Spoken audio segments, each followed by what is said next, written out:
impromptu episode, literally impromptu. Jayne was walking past us. Yes, I was. And I've just grabbed you and dragged you onto the That's only podcast. getting my coffee. Yeah, absolutely. But Jayne, for those who don't know, you're one of our wonderful working well-beings. I am. Right? One of your first, I think, probably to the group for since you guys set it all up. Yeah, so one of the OGs. Yeah, one of the people that constantly keep trying to have conversations with people and sharing your platform and just sharing what we do each day. Because the other thing is we don't really have a platform for people to be able to share our experiences, and that's really what you guys done, and I've been very grateful for it as well. Yeah, I appreciate it. Yeah, That's why we set it up. We set it up to create that connection and get people talking. Exactly. To each other. Yeah. Sometimes it's a little hard, you can draw. What is it? You draw a horse to water. I know that feeling, yeah. But we keep trying. Yeah. Keep trying. And I think I did something with the research regards to your platform recently, regards to that as well. And I know he's gone back home now, and I'm sure he'll watch this later and go, "Oh, thank you, Jayne." But I remember saying the same thing to him. When you've got people on there and they are talking, it's like you can see people responding, and you're like, why aren't more people actually utilising this facility? Because we don't get much, and everybody always asks the question, who's there for HR? And not everyone on your platform is in the HR sector as such, but they cross over into so many different other areas. You've got occupational health on there, you've got your coaches on there, and they can help support each other. And sometimes we just need that little bit of light to signpost you towards something that can just make you feel like you're having a better day as well. And I just think that's what has been really good for me on there, and sharing some insight and resources. You can't read everything, can you? No, if someone takes that little bit out for you and says, this is really motivational, read this, it's quite nice to see. But why do you think people don't connect as much? I mean, there's the busy thing, everyone's busy. I do think it's busy. But I just think there's so many things out there. And one of my staff said this to me, well, one of the reasons I'm here is trying looking at the different platforms or avenues to be able to support our staff in the workplace. And one of the things they said, as much as technology is advanced, they don't want another app. And I get that. And like you said, sometimes I would rather just communicate through, say, like LinkedIn or something like that, or straight through your platform. And like you say, it's down to time then. Whereas actually, if they could be merged into other things, maybe.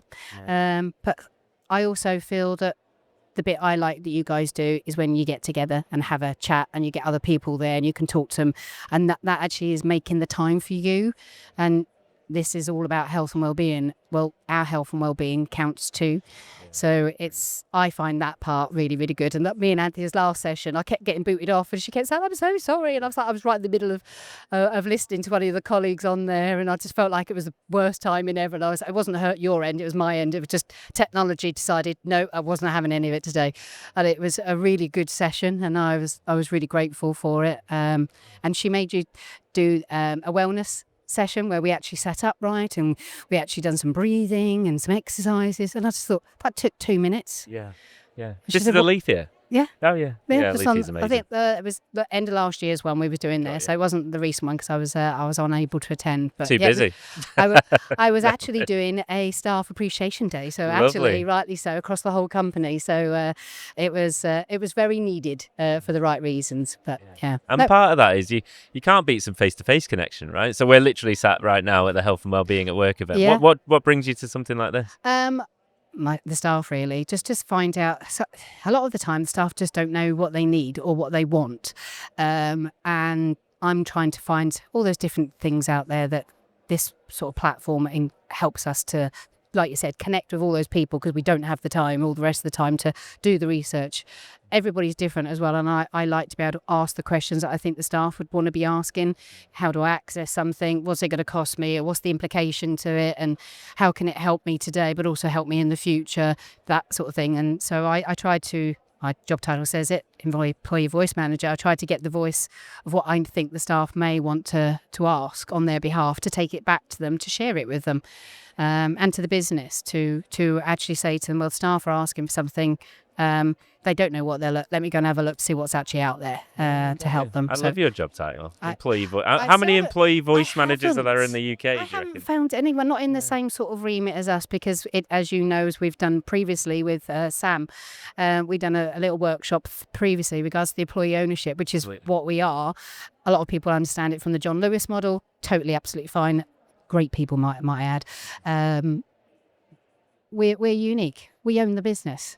So we have a say in the business, but does that mean we take the day-to-day responsibility? No, but can we help share our opinion of where we're going, what it looks like, and what it feels like to be in our organisation from day to day? Yes. Yeah. So what could an organisation that's not employee-owned take from that? How could they take that same sort of approach, or do you think you need to be employee-owned to? I don't necessarily think that is the case. When you look at employee ownership as a model itself, there's lots of different reasons people choose to do it. One of ours, for the reasons there, and a lot of the organisations, especially small companies, they don't. Their sort of legacy side of things, they don't want it sold off to somebody and then split up, and local people's jobs go, and that whole feel of why they set up in the first place is lost. So a lot of people do it for that reason. But there are lots of companies here today who do this and they're not employee owned. They don't have the job title, we might say on that side. Okay, strange. But rightly so, they may do that. I mean, there's plenty of top companies out there that do loads of different things for their staff. And it's not just because we're employee owned, but it's a really good reason to really push it. Yeah. Yeah. I wanted to ask you a question about, I'm going to land this on you now, about standards. It's something we've been asking people as we've been walking around the event today, is this idea. There seems to be a lot at the moment around professionalizing the industry of wellbeing, in particular people doing that job within organizations. And do we need a governing body? Do we need an agreed set of standards? Do we need an agreed qualification route? Yeah. And the pros and cons of that, right? So good because maybe it creates more consistency and raises standards. Mm-hmm. Bad, maybe it gatekeeps some learning. I kind of think. What do you think? Well, we all know the Employee Rights Bill is probably one of the biggest changes that's coming up in HR and businesses for near enough 40 odd years. With the Fair Agency coming in, with the legislation for menopause, the HSE, the mental health, all that, I think some of this is going towards that anyway. So I get, and being here today kind of makes you think that's the case. Large organisations probably can and do have a designated benefits, reward and wellbeing team in-house. But some companies can't afford that, and they're a lot smaller. So what would they do? But I do think if you're going to have that in an organisation, that again, it's a bit like HR. If you are qualified as a HR, you've got your professional code of conduct, you've got your standards, you know what training you've had and working towards as a benchmark. So yeah, I mean, I've just spoken to a stand here actually today about health and wellbeing coaching as a qualification, and yours as well, where I was talking through those, because I want that myself, because I would like to be able to turn and say, not I'm an expert, but I understand, and I do generally mean it, So I think it's a good thing. No, absolutely. If something nice can come out of the Employee Rights Bill, and that's one of them, then fantastic. That would be it. I've never seen exhausted HR. Yeah, I've never heard anyone link it to that new bill, which is interesting. This episode is brought to you by Motorfinity. Motorfinity helps people working in frontline services access exclusive savings on a wide range of cars, with customers saving an average of £7,400. Exclusive deals, total transparency, and a smoother experience every step of the way. Yeah. Well, that's where my perspective is different from others. My background is HR and employee relations specifically, but that's where my passion has come from health and wellbeing, and understanding that you've got to bring your best self to work. And in order for you to do that, you've got to take care of yourself. Well, I work in healthcare. Our care professionals take care of everyone else before they do themselves. So who's going to take care of them? So we've got to put a bit of focus on that. Then that's what I'm here to do. Yeah. Just to play devil's advocate somewhat, the only thing I do worry about, and I don't really have like a massively clear take on this, which is why I'm asking people the question, but there is a risk that, whoever owns those standards then owns the profession, and there's a risk with that, So look, I am not having a pop at the CIPD here. It's just the first one that comes to mind. Yes. Because you mentioned it earlier. Yeah. But, there is a feeling that you need to pay your membership for CIPD, and you need this level and that level and the other. Yeah. And it's almost like, who decided that and why? And there's some people who can't access that, who must be amazing at their jobs. Yeah. And I wouldn't want to exclude them. No. And at the same time, absolutely, I'm stood here today at an event like this, and I don't want it to be just the Wild West where anybody can rock up and claim they're a professional or of wellbeing. So but you can still hard. get qualifications accredited, and that's, I think, like what you're trying to allude to. If you can get a standard devised from that, where it can be delivered by multiple companies, which again, so is the CIPD qualifications, they're delivered quite universities, open learning and so forth. But like you said, you've got to be in that membership. You haven't got to, but if I decided to opt out, yes, then I can't necessarily use the accolade that I've earned.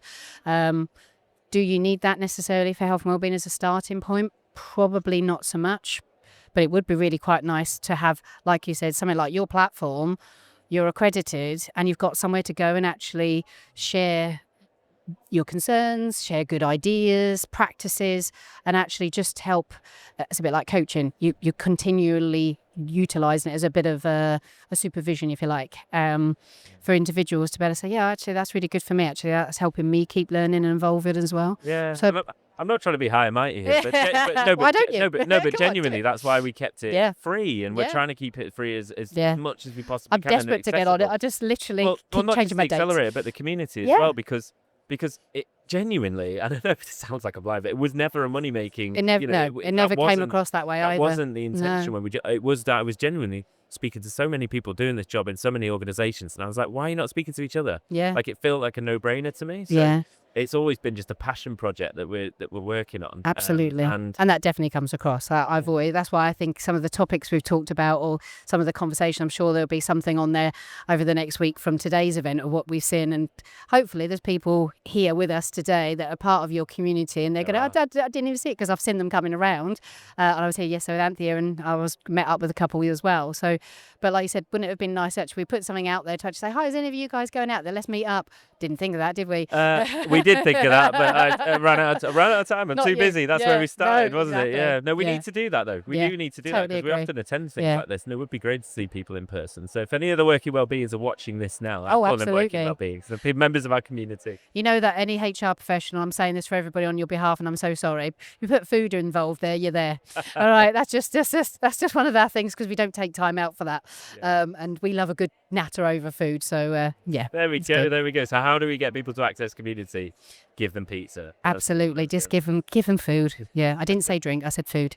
So my last question: are you on. optimistic about the future of wellbeing roles? So I do, yeah. So I don't know whether you've got the feel, but if you look at the job market, it seems that there's been quite a number of high-profile people within this industry. Yeah. Wellbeing leaders, global wellbeing leaders, kind of Just- losing their yeah. jobs. Just listening to the speakers and that here today as well makes you think what you've seen isn't necessarily what's happening as well. Unfortunately, but we hear all these things more now than we ever did, because we've got the internet and social media and stuff like that.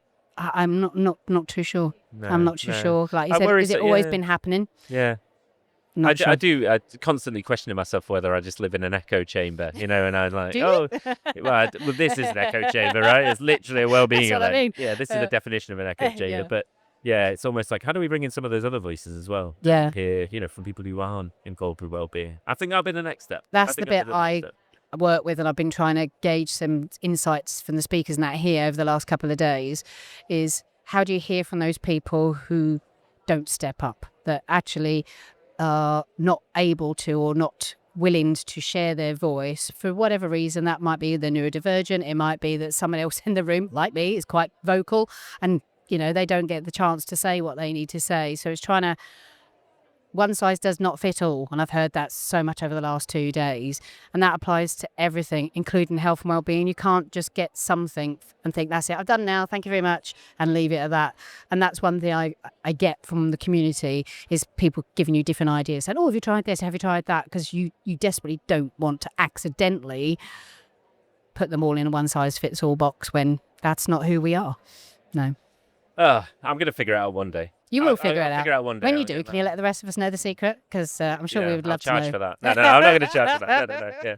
Look, lovely speaking to you. Thank you for Thank you for jumping on at commandeering me. such That's quite short notice. I really It's always a appreciate pleasure. it. You got any plans for the day? I'm off to another, funny enough, I'm off to a culture and engagement talk shortly. So yes, I'll do that. And I'm going to carry on and have a look around what stands around here for the morning as well. Yeah. So, You're Bob by and see us ago. all right. Thank you. Amazing. Thank Cheers. you. Bye. Thank you.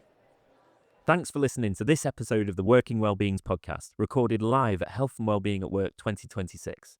This episode was part of the Full Tank Thinking series, sponsored by Motifinity. For more great episodes, click the link on screen now. And for more information about Motifinity and the work they do, check out the link in the description below.